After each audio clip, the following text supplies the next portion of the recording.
played a tryst with destiny.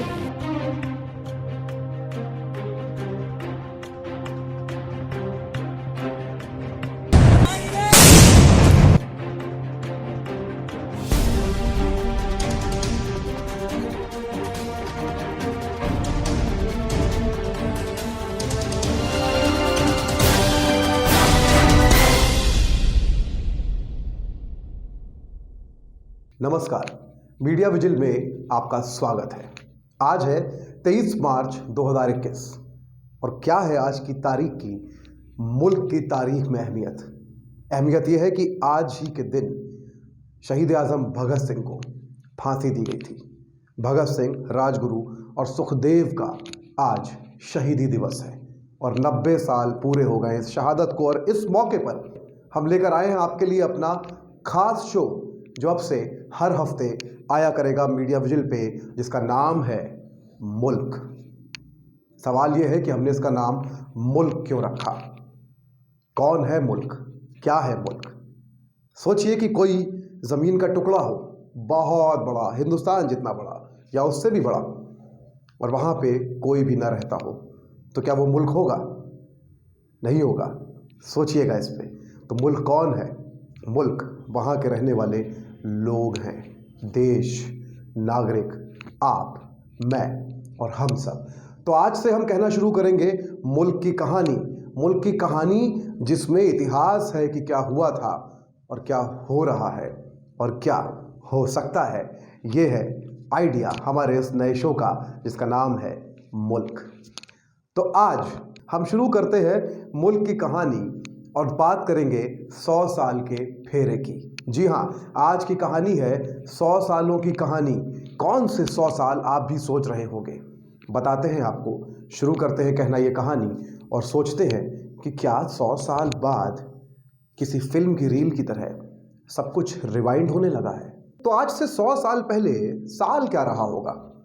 1921। थोड़ा और एक साल पीछे जाते हैं 1920, एक साल और पीछे जाते हैं 1919 से कुछ लोगों को कुछ याद आया होगा, लेकिन हम थोड़ा सा और पीछे जाते हैं, क्योंकि 1919 में जो हुआ था उसके पीछे एक ज़मीन तैयार हुई थी। वो ज़मीन क्या थी? 1907 में शहीद आज़म भगत सिंह के सगे चाचा अजीत सिंह की अगुवाई में पंजाब में एक किसान आंदोलन शुरू हुआ।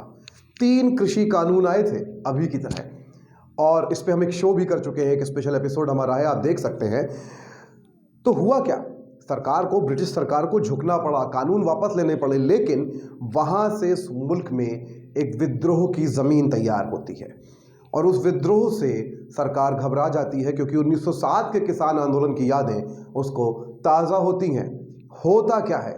होता यह है कि 1914-15 के दौरान ब्रिटिश फौज जो थी उसके अंदर एक म्यूटिनी, एक रिवॉल्ट, एक विद्रोह, उसकी योजना तैयार कर ली जाती है। क्रांतिकारी पार्टियों का उदय होने लगा था। गदर पार्टी जो है उसके लिए अजीत सिंह बाकायदा विदेश में रह के काम कर रहे थे देश छोड़ने के बाद। और 1914-15 में जब ब्रिटिश सरकार को इस विद्रोह की, सेना में विद्रोह की बात पता चलती है, तो वो एक कानून लेकर आती है।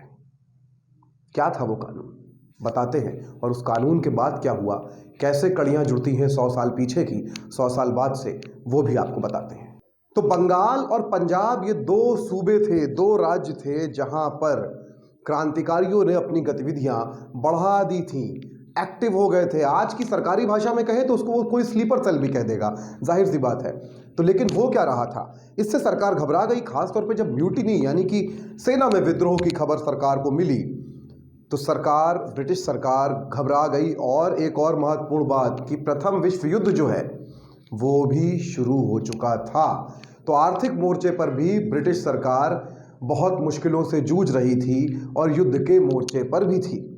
ऐसे में भारत में विद्रोह से जूझने के लिए उसने वही किया जो हमारी जो है सरकारें भी कई बार कर देती हैं। एक ऐसा कानून लाई जो दरअसल नागरिकों के मूल अधिकारों, उनके मानवाधिकारों के ही खिलाफ था। उस समय मानवाधिकारों के संयुक्त राष्ट्र के चार्टर की घोषणा नहीं हुई थी, बल्कि संयुक्त राष्ट्र भी उस समय नहीं था। तो डिफेंस ऑफ इंडिया नाम का एक एक्ट लेकर आती है सरकार। कैसा एक्ट था? लगभग यही सिडेशन जैसा आपराधिक और आतंकवादी गतिविधियां घोषित कर दिया जाना, मौलिक अधिकार निरस्त हो जाना, किसी को भी उठा के जेल में डाल देना। तो डिफेंस ऑफ इंडिया एक्ट आता है 1915 में। लेकिन फिर क्या होता है, क्रांतिकारी गतिविधियां तो चल ही रही थी। होता यह है कि ब्रिटिश सरकार एक कमेटी बनाती है, एक सदस्यीय जो है वो समिति बनाती है, और इसका हेड, इसका मुखिया अपॉइंट करती है सिडनी रॉलेट को। Sydney Rowlatt defence of India act में कुछ संशोधन करते हैं और 1919 में डिफेंस ऑफ इंडिया एक्ट अपने संशोधित रूप में लागू होता है, जिसको कहा जाता है सिडनी रॉलेट के नाम पर रॉलेट एक्ट। 1919 में रॉलेट एक्ट आता है और बिना वारंट के, बिना खास सबूतों के, केवल शक के बिना पे गिरफ्तारियां शुरू हो जाती हैं। किनकी? वो लोग, उन लोगों की जो आज़ादी की लड़ाई में सक्रिय थे, जिनका असर था लोगों पे। थोड़ा याद करने की कोशिश कीजिए, कुछ कुछ आज जैसा लग रहा होगा आपको, लेकिन ये कहानी तो मुल्क की है। तो 1919 में होता क्या है, कांग्रेस के दो नौजवान नेता सत्यपाल और सैफुद्दीन किचलू, और सैफुद्दीन किचलू को बहुत सारे लोग अभी के वक्त में भी जानते होंगे, बड़े नेता बने कांग्रेस के बाद में। इनको ब्रिटिश सरकार गिरफ्तार कर लेती है, यही सेडिशन और रॉलेट एक्ट की धाराएं लगाकर, और इसके खिलाफ जलियांवाला बाग अमृतसर में 13 अप्रैल बैसाखी का दिन, जो सिख समाज, पंजाबी समाज के लिए बेहद महत्वपूर्ण दिन है, फसल कटने का त्यौहार है, उस दिन एक विरोध प्रदर्शन होता है। वहां क्या होता है? तो होता क्या है?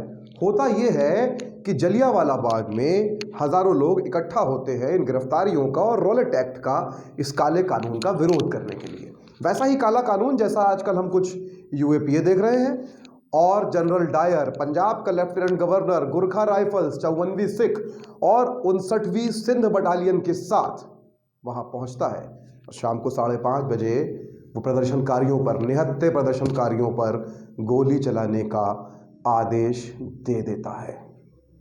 निहत्थे लोगों पर गोलियां चलती हैं, लेकिन कितनी गोलियां चलती हैं, क्या होता है वहां पर? वहां कुछ ऐसा होता है जिसकी कल्पना दरअसल ब्रिटिश हुकूमत ने खुद भी नहीं की थी कि उनका कोई अधिकारी इतना निर्मम हो जाएगा। 1650 राउंड गोलियां चलती हैं। तथ्य बताता हूं आपको कि तब तक गोलियां बरसाई जाती हैं प्रदर्शनकारियों पर जब तक कि एमिनिशन यानी कि गोलियां खत्म नहीं हो जाती। सरकारी आंकड़े के मुताबिक ही 379 लोगों की जान गई, लेकिन कांग्रेस का दावा था कि इसमें 379 लोगों की जान नहीं गई, केवल मरने वालों का आंकड़ा 1000 के आसपास है। जबकि महात्मा गांधी को लिखी एक चिट्ठी में स्वामी श्रद्धानंद, जो एक सोशल एक्टिविस्ट थे पंजाब के, वो कहते हैं कि 1500 लोगों की जान गई। लेकिन हम जलियांवाला बाग की बात आज क्यों कर रहे हैं? आज ना तो 13 अप्रैल है, ना ही 1919 को 100 साल हो गए हैं। हम दरअसल 100 साल का फेरा लगा रहे हैं। हम जलियांवाला बाग की बात इसलिए कर रहे हैं क्योंकि 1919 के जलियांवाला बाग से निकलता क्या है, इस देश को क्या मिलता है, इस कुर्बानी का जो वहां पे हजारों लोगों ने दी, उसका हासिल क्या होता है। जलियांवाला बाग के जनसंहार के बाद क्या होता है? 2 चीजें निकलती हैं वहां से, बहुत अहम 2 चीजें। सबसे पहले की बात करते हैं। जलियांवाला बाग से निकलते हैं शहीद आजम भगत सिंह, एक बच्चा जो किशोर होने की ओर बढ़ रहा है। वो 1919 में जलियांवाला बाग जाता है और खून से लाल हुई मिट्टी को देखता है, और मिट्टी वहां की उठा के एक शीशी में भर के अपने घर लौट आता है। जलियांवाला बाग की प्रेरणा से भगत सिंह बनते हैं, उनका आइडिया बदलता है। जलियांवाला बाग से निकले भगत सिंह तय करते हैं कि लड़ाई तो देश की आज़ादी के लिए ही होगी, लेकिन 1919 जो है वो एक अहम साल ज़रूर है। 1919 से केवल भगत सिंह नहीं निकलते, कुछ और भी निकलता है। 1919 के जलियांवाला बाग के जनसंहार का एक असर और होता है कि कांग्रेस और महात्मा गांधी तय करते हैं कि अब आज़ादी की लड़ाई को तेज़ी देने का समय आ गया है और ब्रिटिश सरकार के खिलाफ कुछ मजबूत करना पड़ेगा। और अगले साल 4 सितंबर 1920 से शुरू होता है असहयोग आंदोलन, नॉन कोऑपरेशन मूवमेंट। क्या होता है इसमें? लोग नौकरियां छोड़ देते हैं, छात्र स्कूल और कॉलेज छोड़ देते हैं, वकील वकालत छोड़ देते हैं, डॉक्टर प्रैक्टिस छोड़ देते हैं, सरकार के साथ पूरा सहयोग करते हैं, सड़कों पर आते हैं, अहिंसक तरीके से गिरफ्तारियां देते हैं। नौजवान भगत सिंह भी, किशोर भगत सिंह जो थे वो भी इस आंदोलन में शरीक हुए थे। इस बारे में वो लिखते भी हैं। असहयोग आंदोलन को जिन लोगों ने देखा है वो ये कहते हैं कि दरअसल असहयोग आंदोलन जैसा आंदोलन भारत छोड़ो आंदोलन भी नहीं था। लेकिन क्या ये सब कुछ यहीं पे खत्म हो जाता है? नहीं, एक सिलसिला बनता है, एक कड़ी बनती है। असहयोग आंदोलन के बाद सविनय अवज्ञा आंदोलन 1930, दांडी मार्च, सिविल डिसोबीडियंस यानी कि कानून को अहिंसा और विनयपूर्वक तोड़ना, जिसको भारत में नहीं बाद में अमेरिका में मार्टिन लूथर किंग ने नस्ल भेद के खिलाफ अपने आंदोलन में भी अपनाया। और 1930 में 31 में जब सविनय अवज्ञा आंदोलन चल रहा होता है, उसी दौरान भगत सिंह, राजगुरु और सुखदेव को फांसी हो जाती है। ये सब कुछ साथ साथ चल रहा है।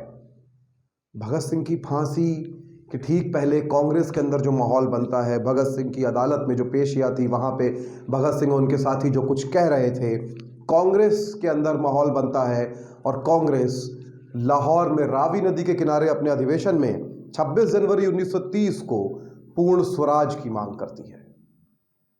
जवाहरलाल नेहरू नारा देते हैं पूर्ण स्वराज का, और देश की आज़ादी की लड़ाई तेज होती जाती है। और उसके बाद जाहिर सी बात है 1942 में ये भारत छोड़ो आंदोलन तक पहुंचती है, जिसकी परिणति जो है भारत की आज़ादी के तौर पे होती है। 1947 में भगत सिंह 1947 में नहीं थे इस दुनिया में, और महात्मा गांधी जो थे उनकी 1948 में जनवरी में कुछ ही महीने बाद हत्या हो जाती है। लेकिन सवाल 100 साल का है। ये 100 साल की बात क्या है? तो आपको हम बताते हैं आज के हमारे शो का जो सबसे अहम हिस्सा है, वहाँ पर लेकर आते हैं। 100 साल की बात क्या है? हमने आपसे 1919 की बात की, जलियांवाला बाग की बात की, रॉलेट एक्ट एक कानून की बात की जिसका विरोध हो रहा था। 1919 के ठीक 100 साल बाद आइए, कौन सा साल आता है? साल आता है 2019। 2019 में क्या होता है? 11 दिसंबर 2019 को एक और कानून आता है, सिटीजनशिप अमेंडमेंट एक्ट 2019। और क्या होता है? उसका भी विरोध शुरू होता है। जनता उसका विरोध करने सड़क पर उतरती है। कौन उतरते हैं? नौजवान, छात्र। सैफुद्दीन किचलू और सत्यपाल भी, सैफुद्दीन किचलू नौजवान थे उस समय। रॉलेट एक्ट का विरोध भी ज़्यादातर नौजवान कर रहे थे, क्रांतिकारी दलों में ज़्यादातर नौजवान थे। और ऐसे ही 2019 में नौजवान सड़क पर उतरते हैं इस विभेदकारी कानून के खिलाफ, ठीक जलियांवाला बाग या रॉलेट एक्ट के आने के 100 साल बाद, या उसके 100वें साल के पूरे होने के साल में। होता क्या है? गिरफ्तार किया जाता है उनको, उनके ऊपर यूएपीए लगाया जाता है, उनके ऊपर हिंसा होती है। और क्या होता है? जामिया मिलिया इस्लामिया विश्वविद्यालय के छात्रों पर हिंसा के बाद दिल्ली के एक इलाके में औरतें सड़क पर बैठ जाती हैं। क्या नाम था उस जगह का? क्या नाम है? शाहीन बाग। आप में से कोई भूल नहीं सकता। जलियांवाला बाग के ठीक 100 साल बाद शाहीन बाग होता है। 100 साल में हम जलियांवाला बाग से शाहीन बाग का सफ़र तय करते हैं। 1920 में हम आते हैं। 1920 में असहयोग आंदोलन शुरू हुआ। इसी जलियांवाला बाग के बाद जो असर पैदा हुआ उसकी वजह से 1920 में सितंबर में असहयोग आंदोलन शुरू होता है, उसके ठीक 100 साल बाद। और मैं कह रहा हूँ ठीक 100 साल बाद, सितंबर में ही देश में 100 साल बाद 2020 में सितंबर में एक आंदोलन शुरू हो जाता है। कौन सा आंदोलन? सितंबर से इस देश में पिछले ही साल 2020 में असहयोग आंदोलन के ठीक 100 साल बाद किसानों का आंदोलन शुरू होता है। ठीक 100 साल बाद किसान दिल्ली की सीमा पे आके खड़े हो जाते हैं, सरकार की बात नहीं मानते, अहिंसक रहते हैं। कुछ एक घटनाओं को, अगर अपवाद को हम छोड़ दें, तो अहिंसक रहते हैं, सत्याग्रह कर रहे हैं। अभी तक किसान जमे हुए हैं। जैसे असहयोग आंदोलन भी 1922 तक चलता रहा। 1922 में चौरी चौरा में, गोरखपुर में चौरी चौरा में किसान, याद करिएगा, किसानों के एक समूह ने गुस्से में आके थाने में आग लगा दी थी। तो असहयोग आंदोलन में महात्मा गांधी की मुख्य ताकत कौन थे? वो किसान थे और मजदूर थे। और उसके ठीक 100 साल बाद 2020 में कौन खड़ा है लोकतंत्र की लड़ाई लड़ने के लिए सड़क पर? किसान और मजदूर। तो क्या सोच के देखिए, 100 साल बाद हम फिर इतिहास के उसी मोड़ पर खड़े हैं? हो सकता है, नहीं भी हो सकता है, लेकिन ये तय करने के लिए कि इतिहास के हम उसी मोड़ पे खड़े हैं, हम मुल्क में बात करते रहेंगे। ये हमारा पहला एपिसोड है, लेकिन अगर हम गौर से देखें तो 1919 में जलियांवाला बाग से 2019 में शाहीन बाग तक, या 1920 में असहयोग आंदोलन से 2020 में किसानों के आंदोलन तक, लगभग सारे कारण और लोग एक जैसे ही तो हैं। 1907 में भी पंजाब के किसानों ने ही आंदोलन किया था 3 कृषि कानूनों के खिलाफ, ब्रिटिश सरकार के खिलाफ, और अभी भी किसान ही खड़े हैं। बहुत खूबसूरत बात यह है कि अलग अलग राज्यों के किसानों में हमको एक एकता, एक सॉलिडारिटी, एक प्रेम देखने को मिला है जो पहले कहीं नहीं था। कितने सारे किसान हैं जो इसके पहले या शायद जिंदगी भर मिल ही नहीं पाते। हरियाणा के किसान के लिए कितना मुश्किल था कि वो गुजरात के किसान से मिले। राजस्थान का किसान शायद कभी पंजाब या हरियाणा के किसान या यूपी के किसान से नहीं मिला था। तो ये जो आपस में कल्चरल एक्सचेंज हो रहा है, एक दूसरे की संस्कृति को समझने का जो पूरा एक प्रक्रम, एक प्रोसेस चल रहा है, ये सब कितना खूबसूरत है। और ये आपस में कितने सारे एक दूसरे के प्रति मैल, भेदभाव, कितनी धारणाओं को खत्म कर देगा। दरअसल जब आप नए लोगों से मिलते हैं, अपने से अलग लोगों से मिलते हैं, तो आप बेहतर ही नहीं बनते, आपका विविधता में यकीन बढ़ता है। और मुल्क क्या है? मुल्क यही है जहां अलग अलग संस्कृति को मानने वाले, अलग अलग खाना खाने वाले, अलग अलग कपड़े पहनने वाले, अलग अलग धर्मों में यकीन करने वाले या ना यकीन करने वाले, अलग अलग सोच, अलग अलग अंदाज, अलग अलग बोलियों और अलग अलग जीवन जीने वाले लोग एक साथ रहते हैं बिना आपस में इन चीज़ों पर झगड़ा किए। मतभेद हो सकते हैं, लोकतंत्र में वो होगा, लेकिन इनमें से किसी वजह से वो आपस में नहीं झगड़ते, जिसको कहते हैं अंग्रेजी में कोएग्जिस्टेंस या सहअस्तित्व, सौहार्द, जो भारत, हिंदुस्तान, इंडिया, इस मुल्क के आधार में ही था, जिसको हम कहते हैं आइडिया ऑफ इंडिया। तो हम बात कर रहे हैं मुल्क की।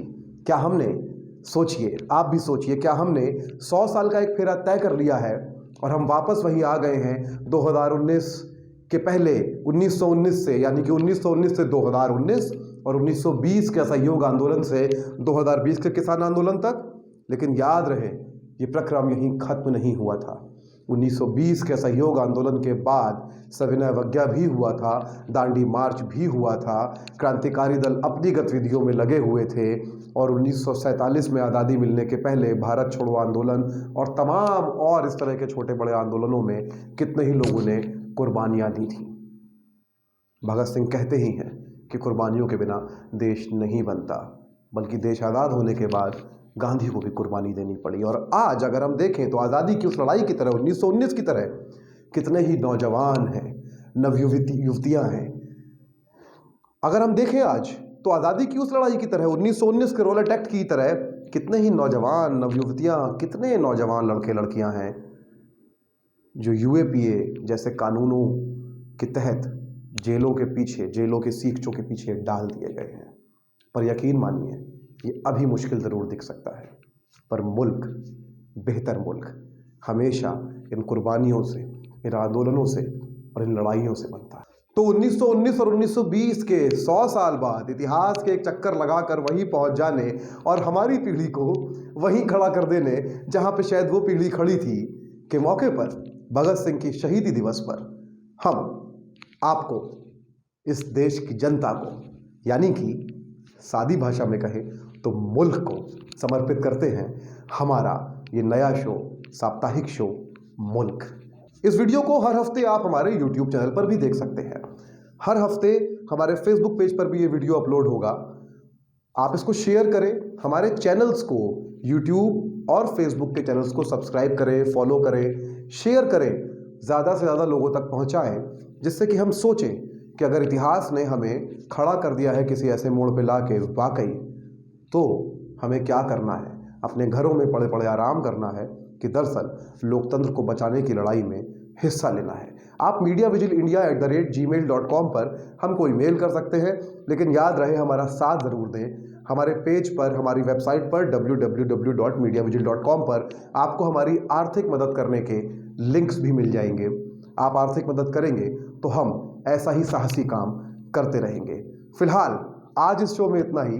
जाते जाते भगत सिंह की एक चिट्ठी जो उनके छोटे भाई के नाम थी, उसमें कुछ पंक्तियां जो उन्होंने लिखी थी, उसके साथ आज के शो का अंत करते हैं। उसे यह फिक्र है हरदम नया तर्जे ज़फ़ा क्या है, हमें यह शौक है देखें सितम की इंतहा क्या है, दहर से क्यों खफा रहें, चरख का क्यों गिला करें, सारा जहां अदू सही आओ मुकाबला करें।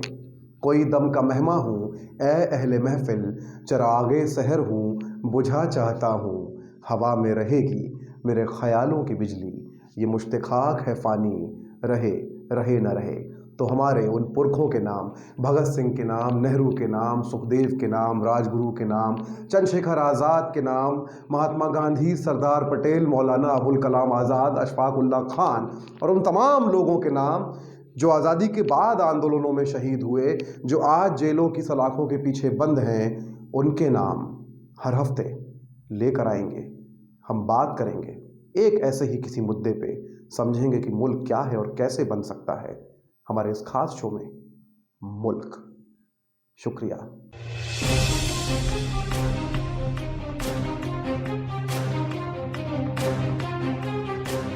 We made a tryst with destiny.